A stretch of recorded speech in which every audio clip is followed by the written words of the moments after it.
Welcome back, welcome back. Probably only got a short time, made a video before this. Just thinking about this being alone thing. Seems like it's literally destiny for some of us to be alone. I mean, not completely and not forever. But I've been realizing the Lord separates people from everyone because your life would be worse. For me, the more people I'm around, the more shit I get into, more people I gotta defend, or just whatever the case may be. More people will try to take advantage. And it just makes me mad because I'm like, I understand the power of numbers and I understand the power of unity. And then I see all of us broke people, all of us fucked up and all of this. And it just makes me angry because we'd rather worry about what we disagree on or the opposite, the differences in us, than realizing the only thing that's similar that matters is we're fucked up and the whole entire world doesn't care. That doesn't mean if you're black, white, it has nothing to do with race or color. It's a class thing. If you're poor, you're poor. If you're in the medium, you're the medium, the middle. If you're rich, you're rich. You know what I'm saying? There is no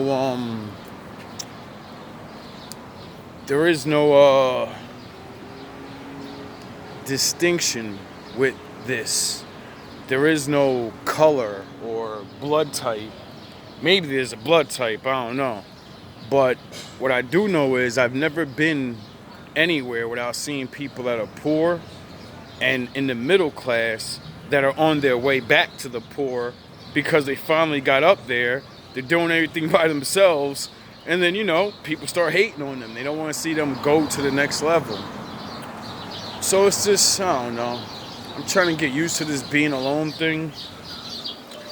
And it's like, it kills me inside because I like being around people and sharing my knowledge and actually trying to work towards a purpose, even if it's a small one. Like, making sure we're not fucked up. And I realize there's just so many people in the world that are, they're not like that. They would really rather stay where they are in life and fucked up and complain every day about how bad it is, or, some people don't complain, they just live life. Those are the ones I don't mind being around, when you just like, I'm on the bottom, I'm a low-class Super Saiyan, and that's it. I don't mind. I don't want all the extra fucking problems. The more you go up, the more, what did Biggie say? The more money you got, more money, more problems. And that's it. It's just the way it is. So it's like, I can't even imagine if I were to do this GMB thing and get people to come in and all that. If I have all these fucking problems now, I can only imagine the problems I'll have when I have 100 people that actually say, let's build something. Let's put our money together, all of it. Let's put our energy, our resources, our ability to do things, put everything on the line. And that's it. Come together, put the shit on the line, sign contracts so no one can steal money or swindle people out of their property or whatever. See, that's what I realized about a lot of cults and people that form groups. The leader always has a fucking scheme in the end where he subjugates everybody. Me, I don't want to do that to people because I know what it's like. And that's why I've always developed this. Once I get into position and get people to follow me, that's when the contract comes out of, even if it's not me, the leader. Because, we could run into somebody smarter, and I'm sure enough going to let him take the reins, or her. But, if you don't have the moral compass like me, then no. Then I'll be on top with you, and I will advise you how to lead through the Lord's word. Now, that's the way I really want it because, like I said, when you're the leader, you got all the problems. Everybody's looking at you. Everybody want to take you down. That's why I believe in the Merlin and King Arthur leadership, meaning one's the wise man and the other's the leader. But if you take that leader out, the wise man will just choose another. Or if you take out the wise man, the Lord will replace the wise man with another. See, that was Malcolm and Martin and all of my people's biggest problem is when one of us rise up, there's only one for that cause. And if they get rid of you, your cause is over. It's over. It's done. Because nobody is taught to pick up the reins. Everyone's taught to follow. And that's the difference between me and all of them. I don't want people to follow me. I want to teach people the whole group as leaders. That way, if one of us go, there are others to replace them. And that's where the Bible and the laws come into play. It doesn't matter what leader we have if they follow those laws and want to do what the Bible says to do for your people. Because then that means that person's going to be selfless and everything he's going to be doing, even though he gets big rewards and spoils, he is going to share it with his group, with his people. That was the whole point of, at least for me, for the Bible, and learning leadership and actually putting in the work of God.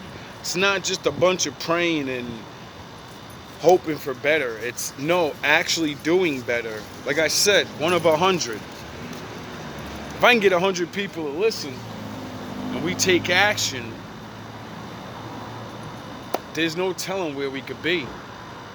Like, there really isn't. Most people don't understand that a lot of people that are downtrodden is because of lack of knowledge.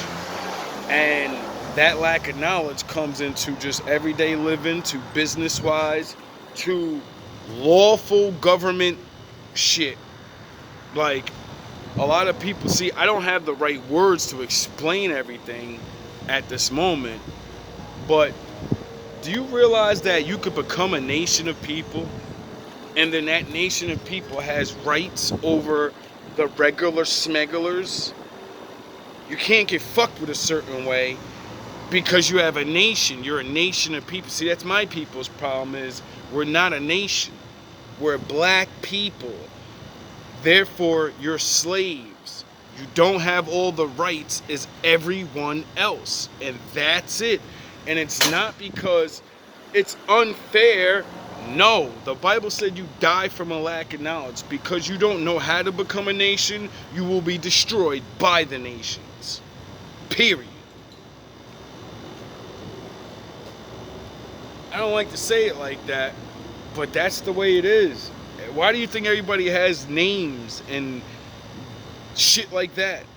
Names of their people and the name of their nation. Because when you get the shit on contract and on paper, the people that are on paper, everyone respects each other. It's called classism. If you're just a people, you're just a people. Nations run the world.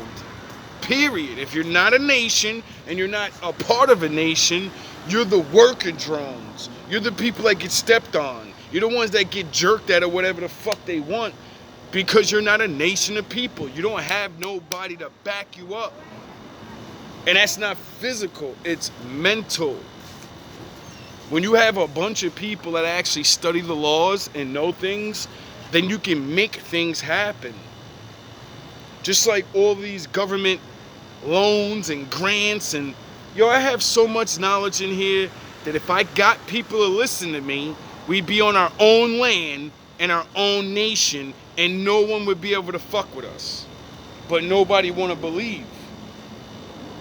Go look up the shit yourself. Look up these things I tell you about, and then you'll see that I'm not making it up. Sound the horns. All love, all praise to my Father.